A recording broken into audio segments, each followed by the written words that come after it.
What's going on, everybody? As you remember from the last video, this is the bridge I made and I messed up the back of it. So now it would be too thin if I tried to get past that. And I didn't really explain why I didn't try to repair it, but I didn't want to change the shape of it. I like the shape. I didn't want to have to modify it further because I just didn't want to. So I started over. Got a new blank. This thing was a blank this morning. So I've cut it out and I've made it into a bridge. So this is bridge number 2 for this guitar.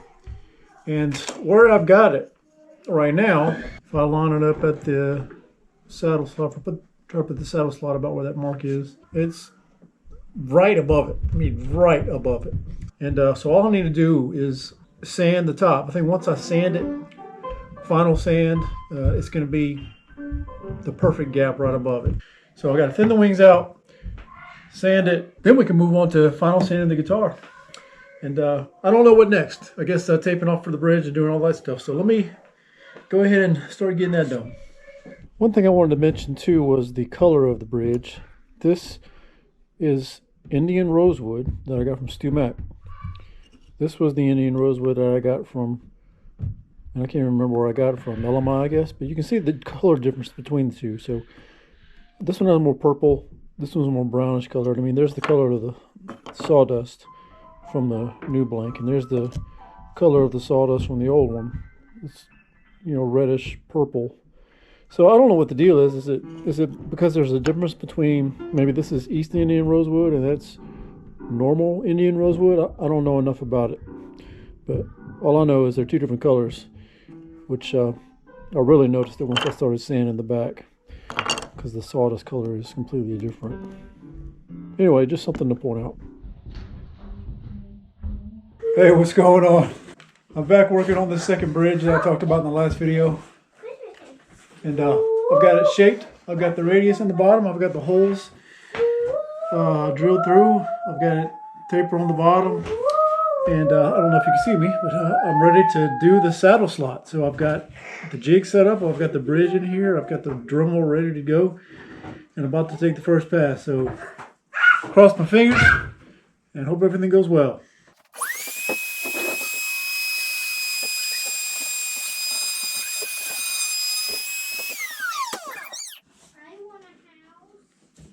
Take a look.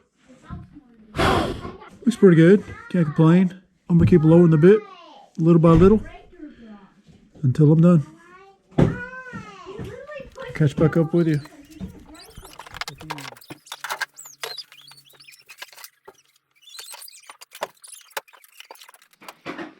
Well, it's done, but it looks like I nibbled a little bit right off the top of that slot right there. And I know why. It's because of that base I'm using. It doesn't plunge, so I'm just having to angle it down into the slot. And I think I must have been crooked a little bit. So I definitely need to get that other plunge base by Stu Mac. That would help prevent this. So that's something I need to plan on doing. But anyway, I'm not even sure if we'll have to see how much that'll be visible with the saddle in there. We'll just have to see.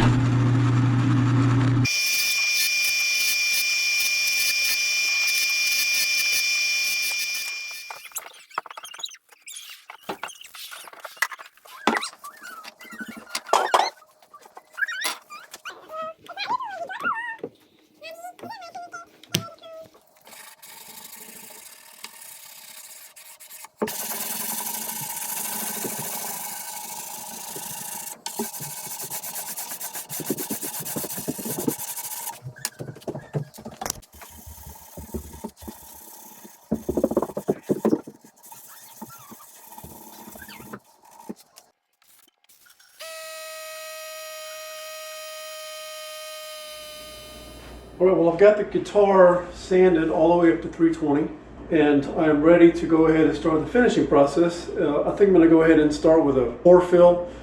I've given second thought to filling the pores. I don't know if it was really necessary for the kind of finish I'm doing, but I'm going to go ahead and do it anyway, just in case. I'm going to pore fill using the same product I used last time, Aqua Coat. It's a water-based gel clear wood grain filler. And I'm going to do a couple of coats of this And then I'm going to do a matte finish. So I'm going to use a product called Osmo. I'm going to try it out. And it won't take as many coats as the last finish that I did, which was a true oil finish. You can go ahead and get started. I've been putting it off. But let me go ahead and get the pour filling done, and then I'll start on the finish, and then we'll meet back up at the end.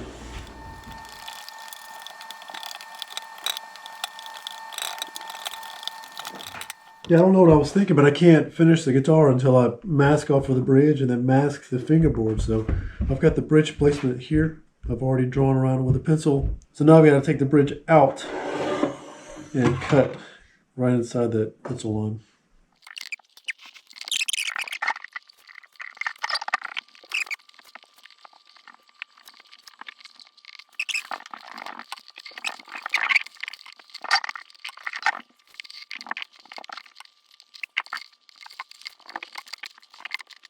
Okay,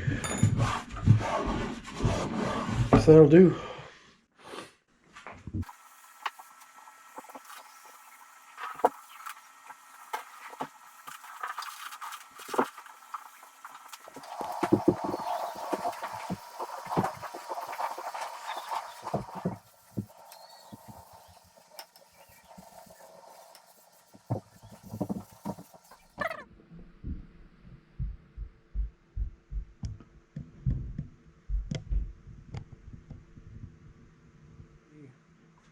All right, the finish is completed.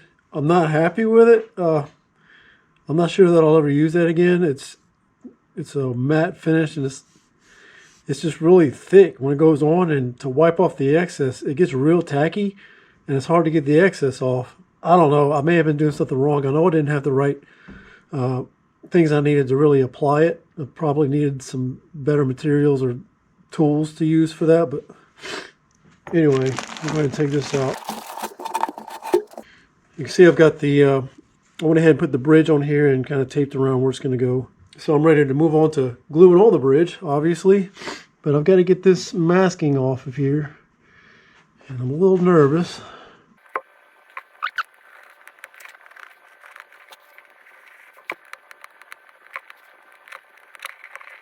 Just one thing about this, you see all that? That's like wood is taken with it. So I don't remember seeing this last time. And honestly, it looks like some grain has been taken up all around the edges of the guitar, which is just another thing I realized I forgot to do. I didn't put any shellac on the top of the guitar before I did the binding. So I think whenever I took the binding tape up, it tore some grain out with it, kind of like this. And I didn't even really notice it or realize how bad it was until I got the finish on. So it's kind of all around the edge. I'm just not happy with the way this one turned out. The top looks not great to me. Standing far back, yeah, I can't tell. But once I get up in it and I can see kind of the glare and stuff, it comes out. It's just one of those things I'm going to have to work on and get better at.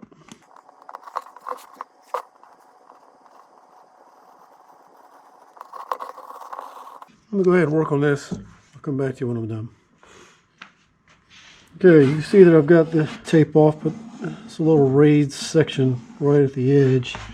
I remember having to do this last time on the last guitar. Just kind of scrape off the edge.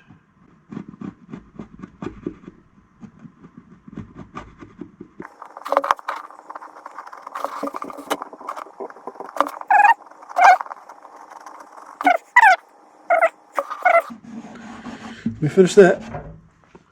All right, I've got it ready to go. I need to get a bridge clamp so I can stick in the sound hole and clamp the bridge whenever I drill these holes.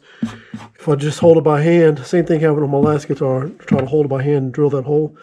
Inevitably, it shifts a little bit. Okay, there's nothing else to do but to do it, I suppose. I know it's going to slip and slide a little bit, but I've got some warm water. And I've got some Q-tips, some pointy Q-tips to help get glue up. And I've got some shop towels, so let's try to get this done. One thing I just realized I did not do is I didn't wax the bridge. I waxed the bridge last time. I guess that helps to keep glue off the edges and stuff and the top so that it cleans off easier. But I just realized I didn't do it. This build has been full of those moments where I forget to do something. I've got to get better at that.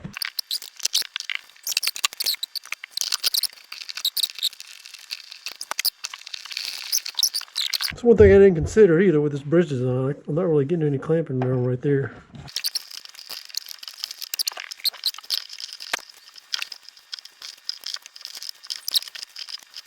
We work on this. It's going to take me a little bit longer to make sure I got everything cleaned up. I'll catch back up with you when I get done. Okay. All right, that was another disaster. Felt like, I mean, look at this.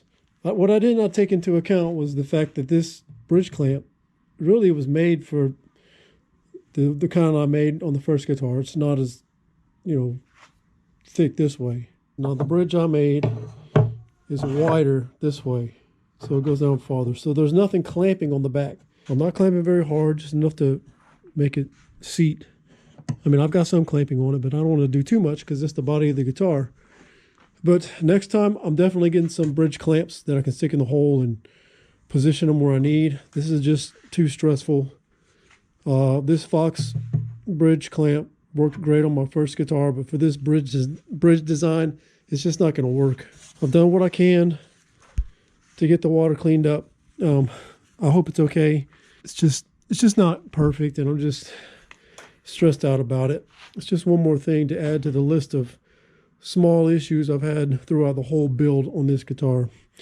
Another learning experience, to be sure. So I'm grateful for the learning experiences. It's just, you make something like this, you really don't want to mess it up, especially one that you're going to sell. And just by the way, this one will be for sale, but it's only going to be for cost because I'm only going to charge what I paid for the materials to go into it. I don't think it's fair to charge somebody for all of the learning experiences that I went through building the guitar. So that's what I've decided. I kind of had that idea going into this build since it's the first guitar I'm going to try to sell. But anyway, if you live in the Atlanta area and you're looking for a handmade guitar, I mean, it's going to be a great guitar. Something to learn on, something that's, that you can easily afford. Just be in touch with me, and I'll give more information about that at the end of the build. And I've decided to call it for the video. Just like the last build, I'm so stressed out right now, I don't even want to, do anything else on this today. I didn't think about the shape of the bridge the whole time I designed it would be an issue with this clamp until the time I go to put it on. I don't like that I'm clamping right here. I really don't. It's making me uneasy. But I have nothing else to reach that spot. So it is what it is, I guess, at this point. I've learned a lot on this guitar. I'm going to try to make the next video the last one. I know it's been a little while since my last video, but I think next I've got to do, once this dries, I've got to do the fretwork, make the bridge, make the saddle, install the strings, do a setup, and I'll be ready to sound check it. So anyway, that's the end of this video. I thank you so much for watching. If you got any tips or ideas about bridge and also, I guess where the glue kind of squeezes out, that is water-based glue, so it seems like it soaks down into the wood a little bit and gives it a different appearance right up against the edge of the bridge. Maybe I just didn't clean it off fast enough. I did what I could. I had the same issue with my first guitar. Any tips? Leave a comment. Appreciate you watching, and I'll see you in the next video. Bye.